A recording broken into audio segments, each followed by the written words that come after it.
నమస్తే, welcome to current affairs light YouTube channel. ఇవాళ మన క్లాస్లో రీసెంట్గా జరిగినటువంటి కరెంట్ అఫైర్స్లో ఇంపార్టెంట్ కాన్సెప్ట్ నేర్చుకుందామండి. మీకు కనుక మా ఛానల్లో ఉన్నటువంటి వీడియోస్ అండ్ ఎక్స్ప్లెనేషన్ నచ్చినట్లయితే మా ఛానల్ లైక్ చేయండి, షేర్ చేయండి అండ్ సబ్స్క్రైబ్ చేయండి. Welcome to current affairs light YouTube channel. ఇవాళ మన కాన్సెప్ట్ వచ్చేసి రీసెంట్గా పీయూష్ గోయల్ గారు భారత్ క్లీన్ టెక్ అనేటువంటి మీటింగ్ ఏదైతే ఉందో దాన్ని స్టార్ట్ చేయడం జరిగిందనమాట. ఇది ఏంటంటే ఒక మ్యానుఫ్యాక్చరింగ్ ప్లాట్ఫామ్. ఇది ఎందుకోసమో కూడా తెలుసుకుందాం. సో ఇది ఎవరు స్టార్ట్ చేశారు అనేది ఇంపార్టెంట్ అనమాట. భారత్ క్లీన్ టెక్ ఎందుకోసం అండ్ ఎవరు స్టార్ట్ చేశారు. సో భారత్ క్లీన్ టెక్ అనేటువంటి ప్లాట్ఫామ్ ఏదైతే ఉందో దాన్ని పీయూష్ గోయల్ గారు స్టార్ట్ చేయడం జరిగింది. అండ్ ఈ యొక్క Bharat clean tech manufacturing platform ఏదైతే ఉందో అది ఎందుకోసం అంటే భారతదేశం యొక్క పర్యావరణాన్ని కాపాడే విధంగా ఉండాలి అంటే మనం ఏ విషయంలోకి ముందుకు వెళ్ళాలంటే క్లీన్ ఎనర్జీ అనేటువంటి విషయాన్ని మన దృష్టిలో ఉంచుకొని ప్రతి ఒక్కటి ఆర్గనైజ్ చేయాల్సి ఉంటుంది. సో ఈ క్లీన్ ఎనర్జీని మనం సాధించడం కోసం ఈ మధ్య కాలంలో జరిగినటువంటి భారత్ క్లైమేట్ ఫోరం 2025 ఇది ఎక్కడ జరిగిందంటే న్యూఢిల్లీలో జరిగిందనమాట. ఈ యొక్క ఫోరంలో ఈ యొక్క మీటింగ్లో భాగంగా Bharat clean tech manufacturing platform అనేది స్టార్ట్ చేస్తున్నట్లుగా పీయూష్ గోయల్ గారు తెలియజేయడం జరిగింది.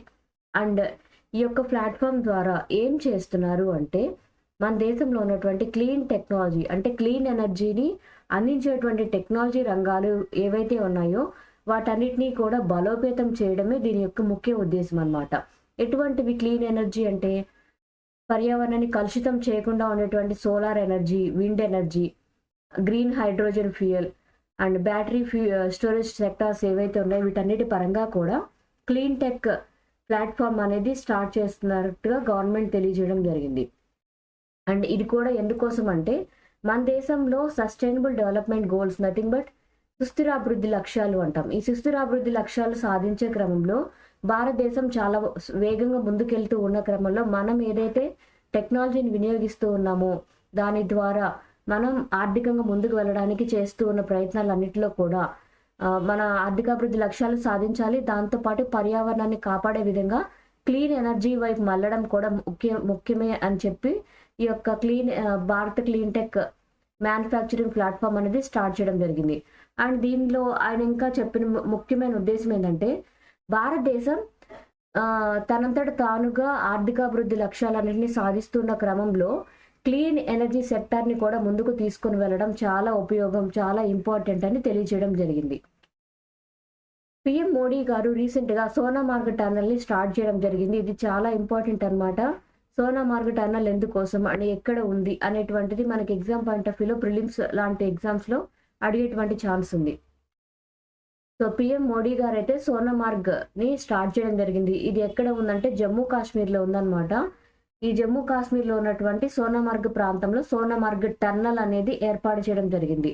ఇది నియర్లీ 12 కిలోమీటర్ల పొడవైనటువంటి టన్నల్ అనమాట. అండ్ దీని మొత్తం కాస్ట్ అంటే దాన్ని తయారు చేయడానికి ఏర్పాటు చేయడానికి అయినటువంటి కాస్ట్ ఎంత అంటే 2700 కోట్ల రూపాయల ఖర్చు అనేది అవ్వడం జరిగింది. అండ్ ఇది ఎందుకోసం ఏర్పాటు చేస్తారంటే ఎక్కడైనా సరే ల్యాండ్ స్లైడ్స్ ఎక్కువగా జరుగుతాయి అనే అవకాశం ఉన్నటువంటి ప్రాంతాల్లో ఒక పెద్ద కొండ ప్రాంతంలోకి ఇక్కడ ల్యాండ్ స్లైడ్స్ జరుగుతాయి. ల్యాండ్ స్లైడ్స్ జరిగే ప్రాంతాల్లో కొండ మీదుగా కానీ కొండ చుట్టూ వచ్చే విధంగా కానీ రహదారి నిర్మాణం అనేది సాధ్యపడదు.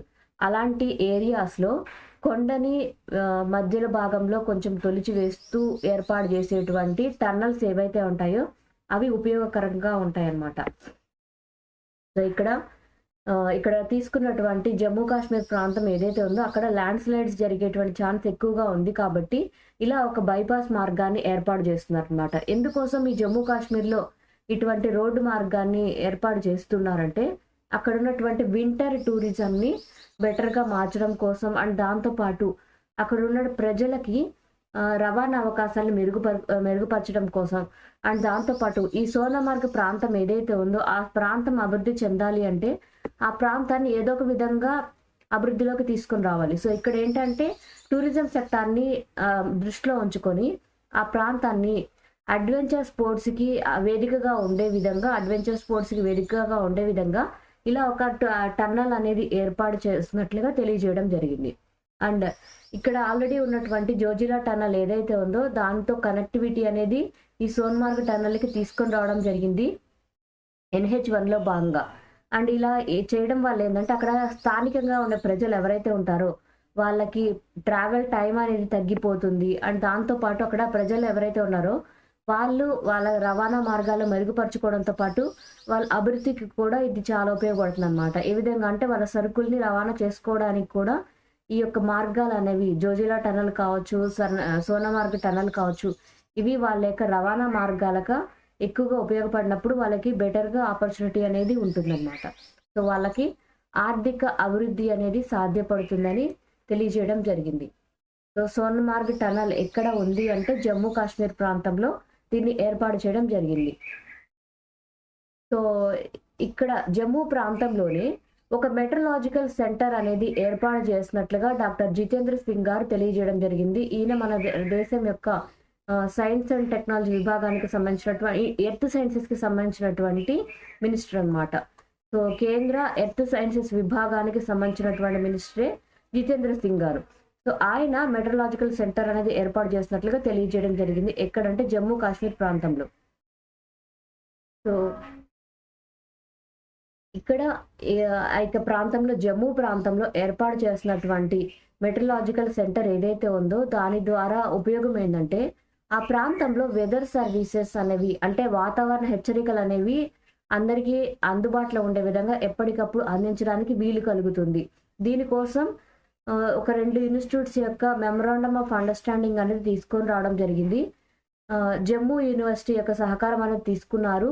అండ్ SKUAST ఇది జమ్మూ కాశ్మీర్ ప్రాంతంలో ఉన్నటువంటి ఒక agriculture science and technology university అనమాట. దీని యొక్క సహకారంతో ఆ మెట్రలాజికల్ సైన్స్ విభాగానికి చెందినటువంటి ఎవరైతే వ్యక్తులు ఉంటారో వాళ్ళ యొక్క సహాయంతో మెట్రలాజికల్ సెంటర్ అనేది జమ్మూ ప్రాంతంలో ఏర్పాటు చేసినట్లుగా తెలియజేశారు. సో ఇక్కడ జమ్మూ అండ్ కాశ్మీర్ ప్రాంతంలో ఆల్రెడీ ఒక వెదర్ స్టేషన్ అనేది ఉంది, మెట్రలాజికల్ సెంటర్ అనేది ఉంది. అండ్ ఇప్పుడు కొత్తగా ఏర్పాటు చేసినటువంటి మెట్రలాజికల్ సెంటర్ ద్వారా జమ్మూ కాశ్మీర్ ప్రాంతంలో 2 మెట్రలాజికల్ సెంటర్స్ అనేవి ఉన్నాయి, వెదర్ స్టేషన్స్గా సేవలు అనేవి అందిస్తున్నాయి. సో రీసెంట్గా జనవరి 15న ఇండియన్ మెట్రలాజికల్ డిపార్ట్మెంట్ వాళ్ళ యొక్క 150వ యానివర్సరీ సెలబ్రేషన్స్ అనేవి జరిగాయి. దానిలో భాగంగానే మన మోడీ గారు ఆ యొక్క మీటింగ్ని అటెండ్ చేస్తూ ఈ యొక్క విషయాన్ని తెలియజేశారనమాట. ఏంటంటే జమ్మూ ప్రాంతంలో మెట్రలాజికల్ స్టేషన్ అనేది ఇంకొకటి ఏర్పాటు చేస్తున్నాం, జమ్మూ ప్రాంతంలో వాతావరణ హెచ్చరికలు అనేవి అందించడానికని తెలియజేయడం జరిగింది. సో తెలంగాణ గవర్నమెంట్ వాళ్ళు సిటిజన్స్కి ఉపయోగపడే విధంగా ఒక ఫీడ్బ్యాక్ సిస్టమ్ అనేది ఏర్పాటు చేసినట్లుగా తెలియజేశారు. ఇందుకోసం ఎటువంటి టెక్నాలజీ తీసుకున్నారంటే ప్రజెంట్ ఎక్కువగా అన్ని చోట్ల మనం చూసేది ఏంటంటే QR కోడ్ అనమాట. సో QR కోడ్ యూజ్ చేసుకొని సిటిజన్ ఫీడ్బ్యాక్ సిస్టమ్ అనేది ఏర్పాటు చేసినట్లుగా తెలియజేయడం జరిగింది. ఏ రాష్ట్రంలో అంటే తెలంగాణ రాష్ట్రంలో. Thank you for watching my video. మీకు కనుక నా వీడియోని ఎక్స్ప్లెనేషన్ నచ్చినట్లయితే నా వీడియోస్ లైక్ చేయండి, షేర్ చేయండి అండ్ సబ్స్క్రైబ్ చేయండి. మీకు నా వీడియోస్ ఏ విధంగా అనిపిస్తున్నాయో నాకు కామెంట్ సెక్షన్లో తెలియజేయండి. Thank you for watching my video. Thank you.